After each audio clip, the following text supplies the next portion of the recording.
Welcome to the RVCC podcast, where we want to help you grow in your faith, lead your family, and influence your workplace. Hey, what's up? I'm Kevin Moore, the director of RVCC, and today we're just going to jump right into it. We've got a very special guest, a good friend of mine, a great leader, honestly, one of the best leaders that I know, Coach Corey Stoner. Coach, welcome. Kevin, thanks for having me. I don't know about that intro, but I'm excited to be here with you. Oh, I know about the intro. It's all true. You're just a humble guy. So tell us about you. Growing up, where'd you grow up? What were you into besides trouble? Just tell us a little bit about you growing up. We'll go from there. Yeah, I was a city boy. I grew up in Mishawaka. Went to Mishawaka schools and played sports. It was either play sports or get a job in my life, and getting a job didn't seem interesting to me, so it was playing sports. Was it as fun? No.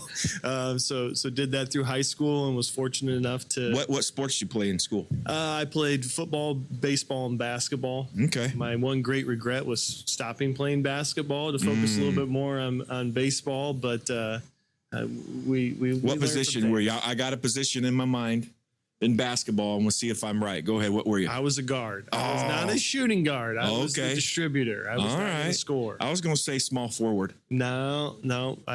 I could move a little bit more than that, but not much more.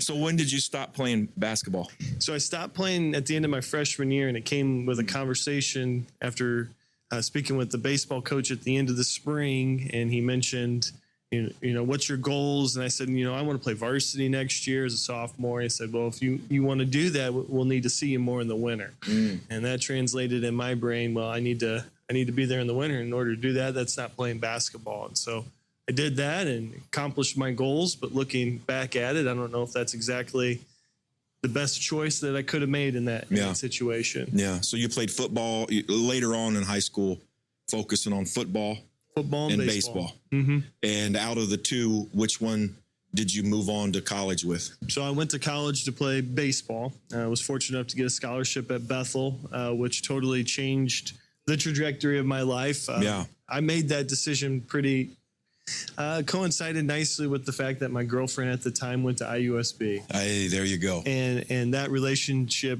fizzled and went its direction, but so grateful for my time at Bethel as it changed. Really, I don't know where I'd be had I gone to another school. Really? Putting it that way. Yeah. Was it Bethel University or college when you went? It was college when I was there. I'm part of the college years. Yeah. I know it has since changed. Yeah.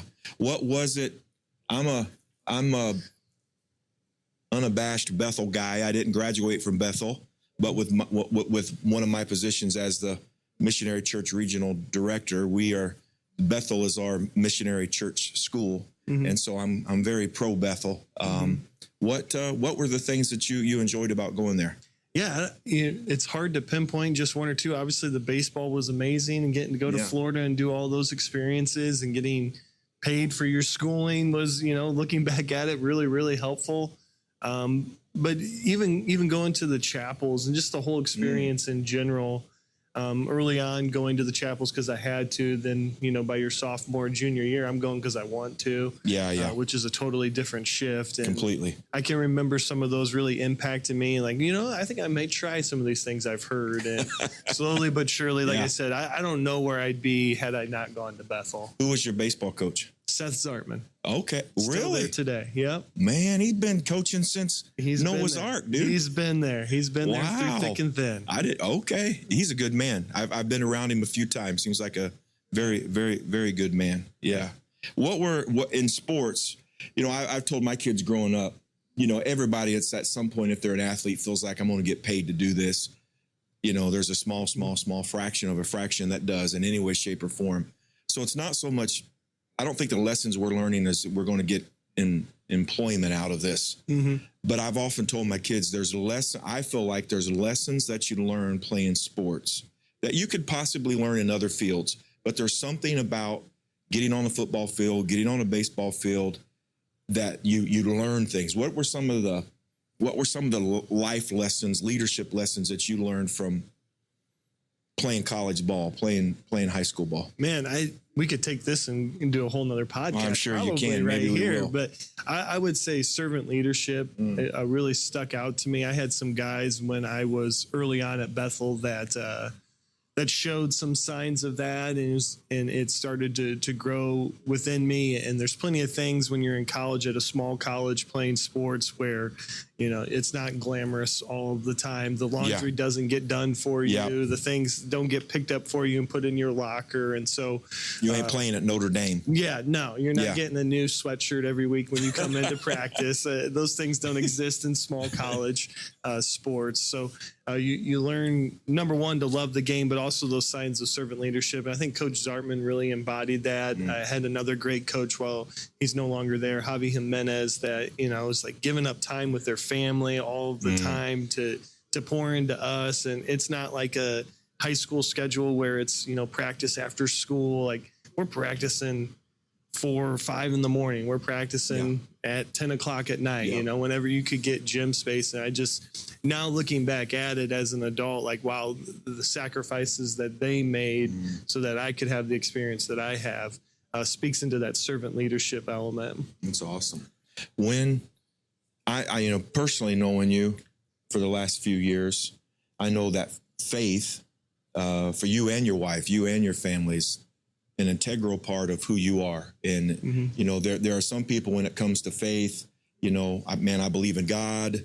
There are some people, I believe in God and Jesus. There's some people, I believe in God and Jesus. And I go to church every once in a while. For you, in observing you, faith isn't just something that you do. It's kind of who you are.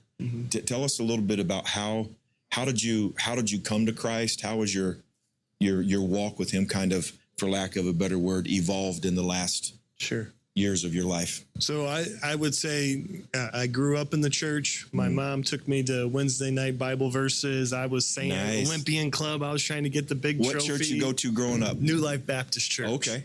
So grew up in a Baptist church. Pastor Kramer poured into me, and so I always had that there. I would not say that I was a Christ even as you talking about like a youngster, a little kid. Okay, I remember getting baptized really young and going through all of that.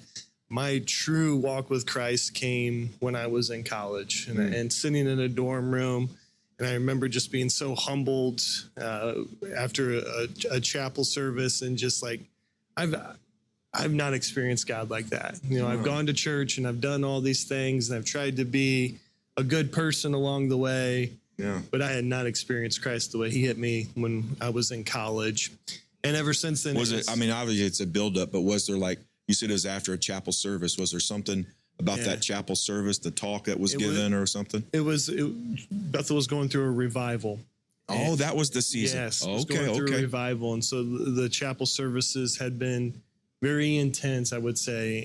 And I got to experience church for the first time, I think, truly then, to see really God moving in that way. What years was powerful. That? So that's 2010, 2011. Okay. Yep. So, and then just from that experience, just committing my true life to Christ to want to live differently. And I think that's kind of fueled my passion, my wife's passion. It's not really work. It's not really a job. It's just who we are, like you mentioned, and we failed plenty along the way here and there. But that's where Jesus comes in. Yeah, exactly. It's just who we are, and that's what we want to experience. Made a decision long ago that, working in public education and Christ don't always coincide, sadly. Yeah. But that was something that we were going to live for and stand for and let the chips fall where they may from there. I want to come back to that, the idea that sometimes it doesn't, public education and Christ doesn't always line up, because it's the same way in the business world, depending on, the business that you're in. But we'll put a pin on that when we come back to it. Tell us about your family.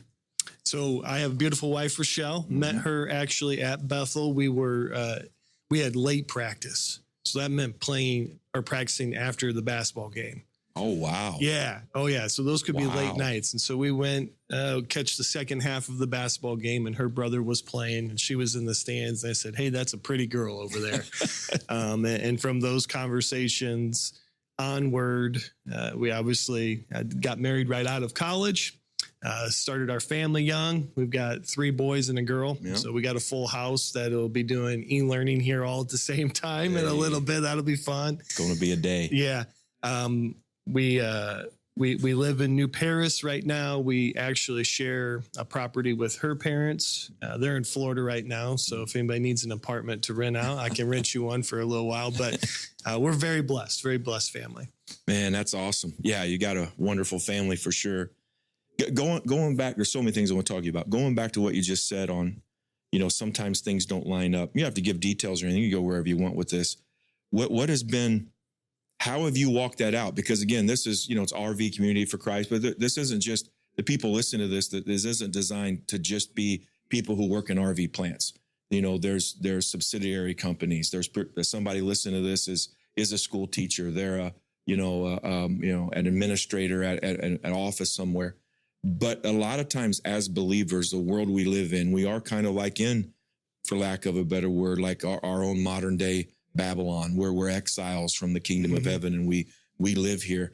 What have been some of those tension points? How have you walked out the fact I'm a believer in a job where being a believer doesn't always line up or come easy or natural? I know this isn't one of the things we're going to talk about, but it's just, you could kind of lean in on that a little bit, that tension. How have you walked that out? Yeah. So there's a lot of examples I could give you, but just simply put, like the best way that I've experienced this would be just being the living example. Explain that a little bit. I can share Christ without sharing Christ verbally by the way I'm living. Yes. And I don't need to be throwing scripture and throwing Bibles at kids, even though sometimes that's what they need. Yeah. Just my life, the way I'm living it, the way I'm choosing joy over hate, the way I'm choosing grace over, the hammer, not getting into those power struggles sometimes with kids can be examples like, why'd you let him living for a bigger reason and a bigger cause? And hopefully the way that I'm handling myself in the classroom and on the football field, those examples are hopefully showing Christ to the kids and showing Christ to the community in the way that we're doing things, going out of the way, to maybe get somebody some food who might need it or whatever those examples may be.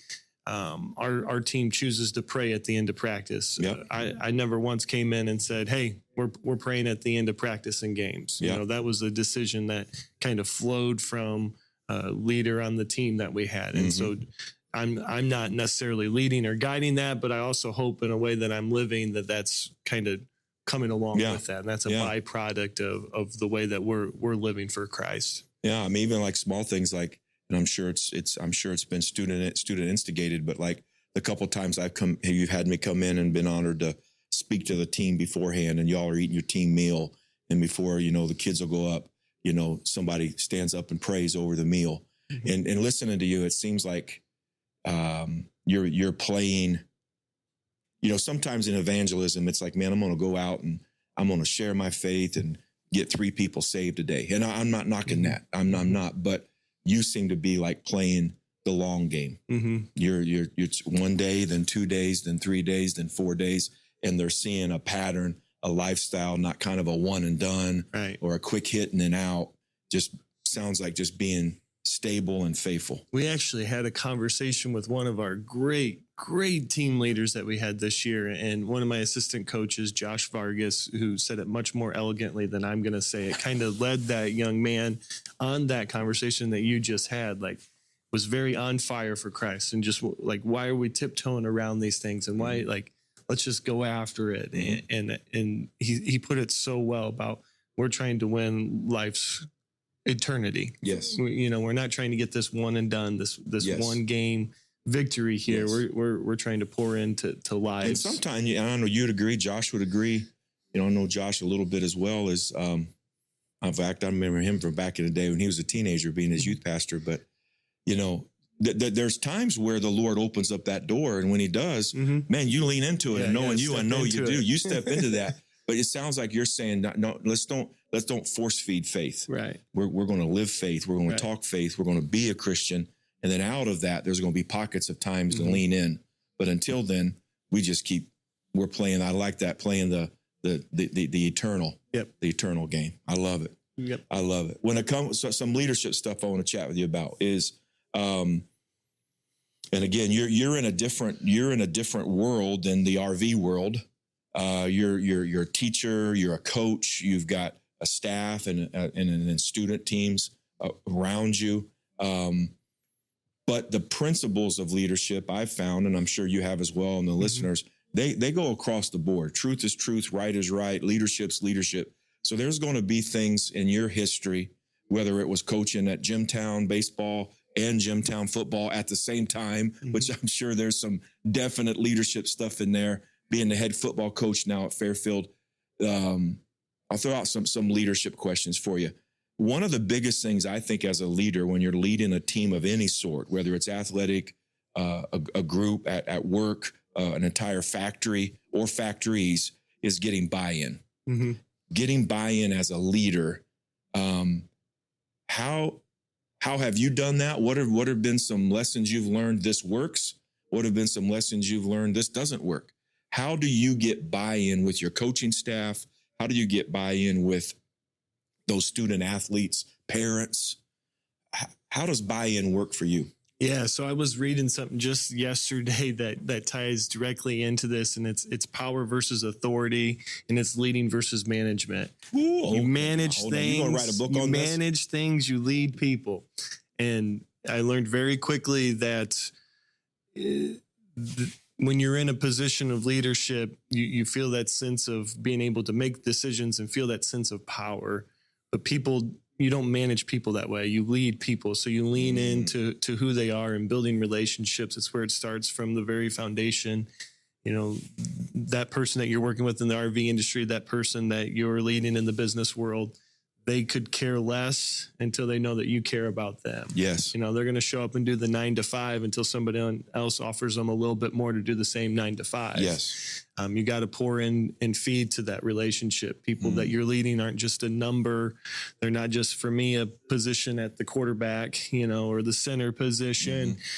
Because at the end of the day, all those things continue on. I'm pretty sure Jimtown went out and hired a baseball coach. They went out and hired a football coach, and those programs are continuing on. So pouring into people and leading them rather than managing them, and getting to know them and building those foundational relationship pieces that are so key to any team success in the business world or in the sports. So it sounds like, you know, that leadership adage, it sounds like kind of what you're saying is that people buy into you as the leader before they buy into your vision or they buy into your mission. Absolutely. Especially the tricky part in the professional world, whether it's teaching or RVs or, you know, leading plants or whatever, is when there's money involved. Because the paycheck is, a lot of times it can seem like people are bought in, but they're bought in because they're getting paid. And that only goes so far. Yeah. Leading by a paycheck or leading by a position only goes so far. When you get that true buy-in, they've got to trust you. They have to, in some regard, know you. There has to be a deeper personal level. And it's different layers, but people are going to buy into you as the coach before they're going to buy into you as here's your game plan or here's your strategy. Yeah. And anymore, it's sad. I don't like it, but that's the direction of school and sports. And kids are looking for a new avenue.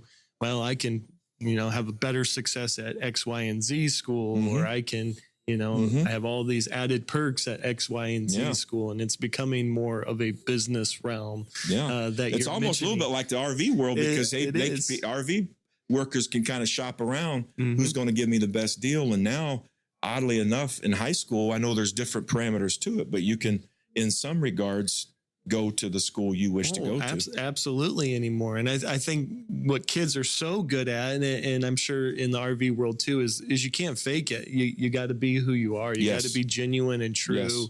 People aren't going to buy into a persona or just something that you're throwing out there as, this is what I'm like during the day when I see you. And then this is what I'm like when I'm not around you. You know, you got to be real and genuine with them. And I think that comes from the relationship piece of it. I love it. How do you, in leadership, whether it's with with your staff, whether it's with parents, whether it's with the student athlete, you know, the one who's wanting to get playing time, but he's not, the injuries that happen. How do you lead through adversity, lead through challenges? Because, in leadership, it's going to happen. Yeah. How have you done that? What best practices have you seen for you? Yeah, I think every year we'd go to a clinic, whether it be baseball or football, and you're at the end of the season and you look back and you're like, how do we need to improve? Where did we kind of miss, in the season? What do we need to do differently? And I just felt like very early on, it was just all these things could have been corrected or mended with just simply stating them and communicating them. And out of the adage kind of came expectations unspoken or expectations unmet. I love that. So say that one more time. Expectations unspoken or expectations unmet.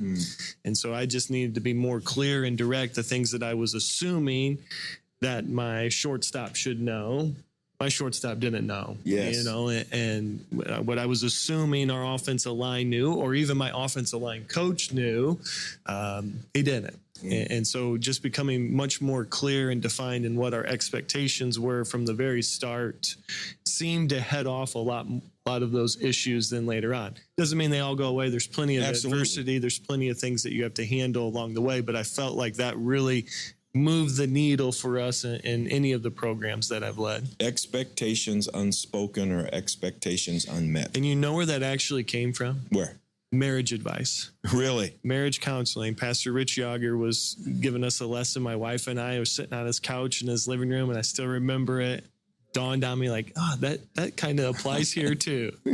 I love that. I love that. Yeah. Expectations unspoken or expectations unmet. As a leader, a lot of times for myself, trying to coach myself, but whenever I'm coaching a leader or doing a training or whatever I'm doing there when I'm working with someone, is I always talk about how, and again, I remind myself a lot about this.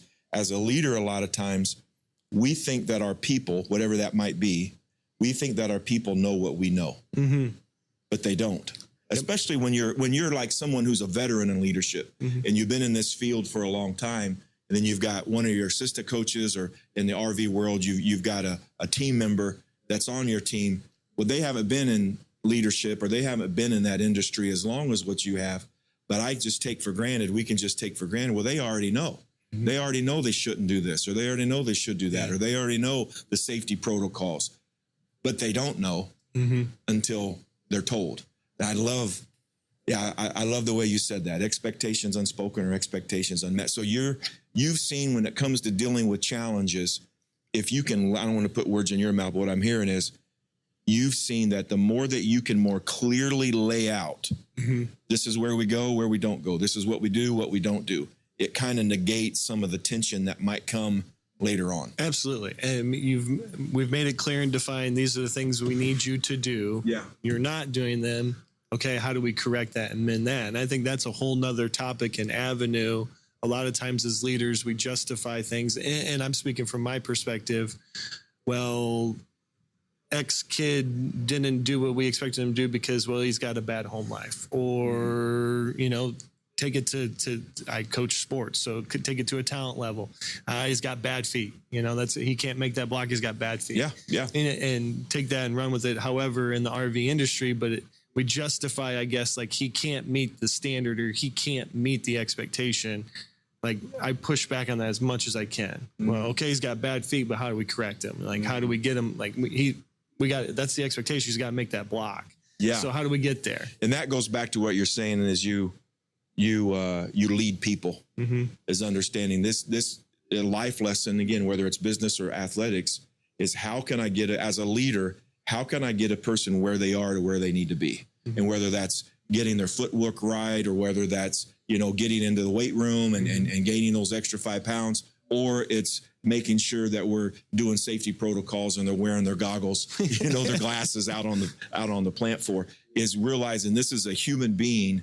Yeah. And as a leader, yes, there's this expectation and either going to make it or not make it. But if they're not making it, how can I help them improve to where they could possibly go to a new level? And that's leadership. And when you have that relationship, then when you go to that conversation, yes, it seems you have that to always fall back on. In every hard conversation I've ever had, I felt like almost all of them, we walked away on a positive note. I love it. And especially with kids, just trying to reaffirm like, hey, you got bad feet. Here's what we're going to do about it. But yes, we know you can get there. You know, you and I are working towards the same goal, and you know, we want to accomplish the same things. We're on the same path, and, you know, rallying the troops. Back together. And that's where trust comes in. Mm-hmm. I heard the statement once that trust, mission plus trust equals success. That if you got a mission, you got a goal, and you have trust, you can have that tough conversation. You can push through that problem. Mission plus trust equals success, but mission without trust equals failure. And then I kind of added it that trust without mission equals fun, but we're not going anywhere. We're having a good time. We're having fun. I trust you. You trust me. Bunch of buddies. We just hanging out, man. Mission plus trust equals success. And yeah, that's massive. And that's something, again, watching you from afar and a little bit up close to the last several years is I can see that as a leader, that's something that you take high priority in is building a true trusting relationship, not just X's and O's, get it done, get out the door, next player. That's massive. All right. So before we let you go, here's our last question. One of the things I've noticed with my life and every leader I've ever worked with, whether it's in secular, whether it's in education, whether it's in the marketplace, whether it's in nonprofit or the church world, is how can I be home when I'm home? People want to call it work-life balance. But for me, I've noticed in leadership, I don't know that there's such a thing as work-life balance. Yeah. Because I'm not going to be home and awake as many hours as what I am away. It's mathematically not going to happen. So it's not 50-50. It's not 12 and 12 and to make up the 24. So I think the idea of getting work-life balance, I know the heart of it, but I don't think that term is actually possible. I think it's more work-life rhythms, is getting into a healthy rhythm. And that's a little bit different for everybody, depending on their schedule and what they do. But if we don't get good rhythms, what'll happen is when we're home, we're not home. And that's not just going to hurt us at home, it's going to hurt us in our professional life as well. So for you, and you may feel like you do it well, should probably talk with your wife and figure out where you're at on this one. But for you, you've been coaching for a long time, and I'm sure you've had seasons where you were out of rhythm. You're out of quote unquote balance. What does that work-life rhythm, healthy rhythm, look like for you? And how do you know when you're out of that rhythm? Everything you said, I so believe. I feel everything about that. Because I think they're intertwined, you know. Absolutely. Work and home a little bit. Number one, get yourself a really good wife. I've got an outstanding wife that incorporates our family into everything that we do. She's a head coach. The boys are head coach. Like, we're all in. They'll show up at practice and they'll drop cookies off. I've seen that. That's awesome. Yeah, it is such a blessing. They're constantly around. Now, when I am home, that has evolved. You know, I don't think I was very good at that early on. I always wanted to be by my phone. That way, when it rang, it went off. I felt like I had to answer it. I had to get back to it right then and there. And I guess as I've matured, I've realized that those text messages and phone calls haven't stopped.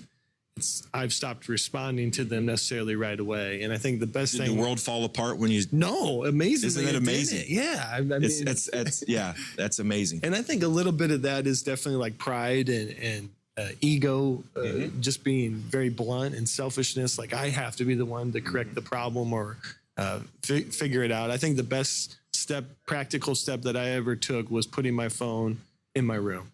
So when I get home, I'm a clean freak, so I'm showering right away regardless, and putting the phone on either my bed or my nightstand.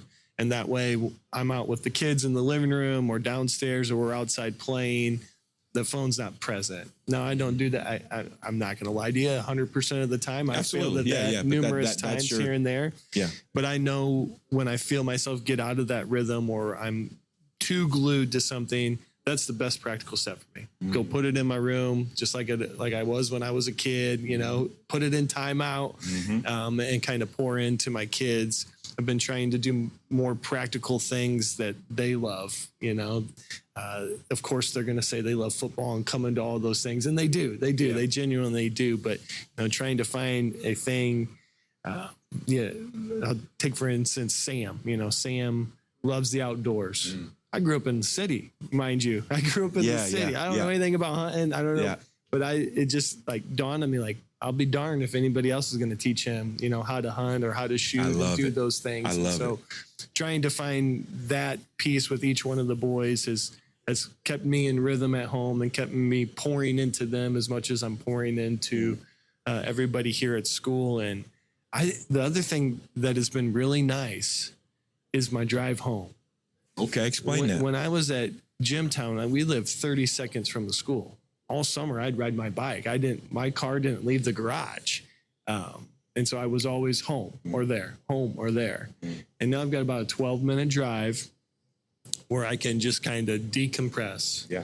Sometimes that means radio's off and I'm just filtering through all the things or whatever conversation I just had to have or whatever, big victory and or loss.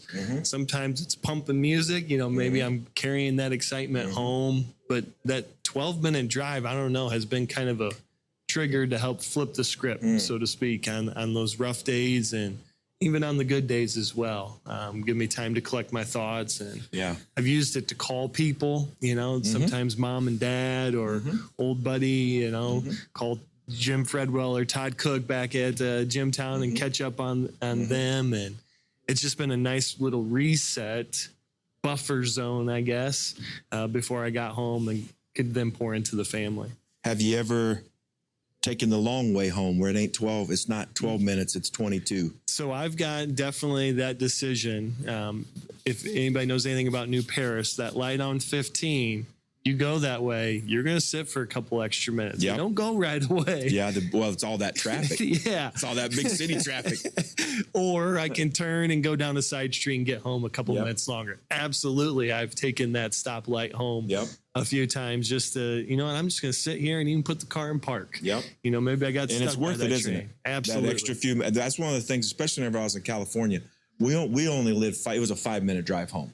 It was 5 minutes. And it was very nice in many ways, but for unplugging, getting home, it wasn't. And there was times where I'd text my wife, call my wife and say, hey, babe, I'm taking the long way home. I'm going to be about 15 minutes late. And I would literally go out of my way. I'd go through the drive-through at McDonald's. I'd get a Diet Coke and I would drive and I'd pray. I'd listen. I'd reset the next day. But I needed that extra 10, 15 minutes because if I didn't, I wasn't going to be home when I'm home. So I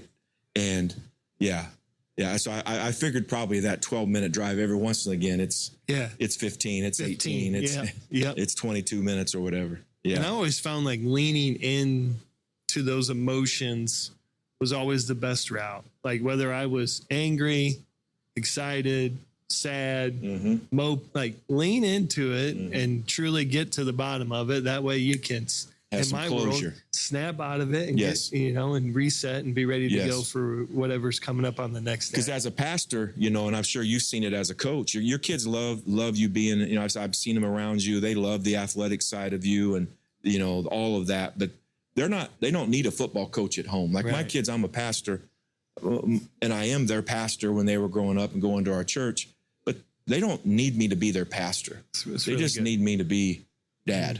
Come home and wrestle. Come home and play Barbies.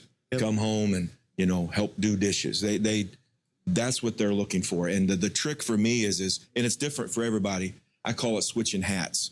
Is how do I go from, for me, it'd be pastor hat or leader hat to what do I need to do to transition to where I take that hat off? And by the time I get home, I've got family hat on, or I've got husband hat on, or dad hat on. Absolutely. And it's different for everybody, but I think it's huge. I remember one time my wife, I may have said this on the podcast before, but we are sitting at, this was one of the profound moments of my life. I was sitting at the kitchen table, the dining room table. We're all eating together. It was a great meal. My wife's to my left. My kids are around the table. Everybody's talking. And I heard everybody talking, but I wasn't there. I was at the table, Oh man. but I wasn't there. Yeah. And I will never forget. And my wife is wonderful. She's not pushy. She's not naggy. She's not in anything like that at all. That's not her personality. But she's my biggest fan. And she's also the person who loves me the most and also probably needs me the most. Mm-hmm. And I remember sitting at the table and I'm rolling through in my mind. I don't even remember what I was thinking about. And I remember my peripheral vision seeing Veronica just lean over and she taps on the table and no one knew what she was doing. She taps on the table and she whispered at me and said, I need you here. Mm-hmm. I need you here. And I'll never forget that. That's a moment that, quite honestly, many times on my ride home, I'll remember that moment. I need you here. Mm-hmm. So whenever I get home, I got to be home and whatever I got to do to get there. Yeah. And it's different for everybody. How do you know I've got a couple triggers. How do you know when you're off? Like out of rhythm. When you're out of rhythm. What are some of the signs for you? For me, I think it's pretty easy right now. I've got 3 energetic young boys that need dad's attention. Yes. I've got a beautiful daughter that needs attention, a 3-year-old. So for me, I see it play out in our kids. You know, if I'm not fully locked in, if I'm not, even with Rochelle's telling me something and she's good like Veronica too, where it's hey, what did I just say? Yeah. I don't know, girl, but it was good. It was so good. Why don't you go ahead and say it again? Yeah. So, but I can see it kind of play out in our family, you know, and bad habits come up and attitudes come out when I feel like we're out of rhythm. And I think it stems from me being out of rhythm, you know, on my phone too much or thinking about tomorrow instead of today and living in those moments. What does, as a believer, what does Sabbath look like for you? And it's different for everybody. Mm-hmm. What does day off look like? And I know football season, shoot, man, maybe Sunday. Mm-hmm. You know, what does that rhythm look like? Because that's one of the things too, in working with people, I've noticed even in the church world, that the part of my world's the church world. You talk to pastors about taking a Sabbath and they just kind of like get this feeling like, oh boy, you could tell. Mm-hmm. That taking a day off and truly resting, it's hard to do. What does that rhythm look like for you? What have you seen works for you? And again, I know it's different for everybody, but for you as a leader. Yeah, I mean, Rochelle fights hard for 2 things: for Sunday Sabbath, all day, and then dinner time. She does a great job for our family, making sure all distractions are put away and TV's off, and we're all locked into each other for dinner time. But then also, excuse me. Oh, you're good. Our Sundays are still our Sabbath, and football season, I put away the laptop as much as possible. We have a coaches meeting on Sunday, and that's about the extent of it with that time. And so we've been blessed with being able to take that day and go to church as a family and do the small group if we have it after and all that. And I will give credit to my wife for that, for fighting hard for those days and for those times. Yeah. And it's cool as a leader to get to, whether male or female, to give your spouse that permission. Because sometimes as a leader, it's like, man, this is my world, and everybody needs to bend to me. But no, in that marital relationship, it's give and take, and to give your spouse permission to lean over and say, I need you here. To say, hey, put your phone away. And to be okay with that, because they've got the bigger vision in mind, not just getting your work done at work. So, absolutely, man, there's so many things I want to chat with you about. One question I normally ask for somebody when in wrapping up in these interviews is, what's a favorite Bible verse or a story, and why? Favorite Bible verse or story, and why? Well, to say I have one, I don't know if I have just one. Yeah. Let me tell you one that's been kind of on my heart as of late. As I'm looking towards next football season, we always have like a theme and whatnot. I've really been drawn to Exodus 17 and talking about holding up the staff for battle. Nice. And how there are different roles there that are being played out. And there's the guy that's got to hold up the staff. He's kind of in the limelight a little bit. He's going to have the interview after the game, you know. You've got the guys that have to help hold up the arms. And then you got the guys on the ground that are doing the physical fighting. And then you got the element of, God in all of that picture playing out. And so that one's been kind of heavy on my heart right now, as I can see that kind of applying to us and where we're at and what we need to do next. But that's always, that's one that's with me. I love, obviously, all of the underdog stories. The David and Goliath as a sports guy is obviously a huge one that you draw back onto. And I'm always amazed.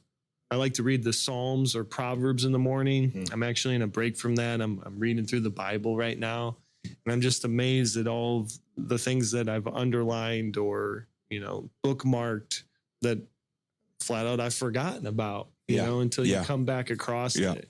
And having people like Coach Vargas in my life to be able to shoot those things, having people like yourself in my life to shoot those things too, and that know more about it than I do. Kind of keeps that fire alive to want to know more behind it. Like, why does it say, you know, this here? Yeah. And I throw those things at you guys, and you always come back with something that, you know, sticks for the future. It's interesting for me when you read the scriptures is number one, when you're reading the Bible, the hero of the story it's Jesus. Even in the Old Testament, you can see the foreshadowing of Christ. You can see Jesus in many, if not all, the stories or characteristics of him.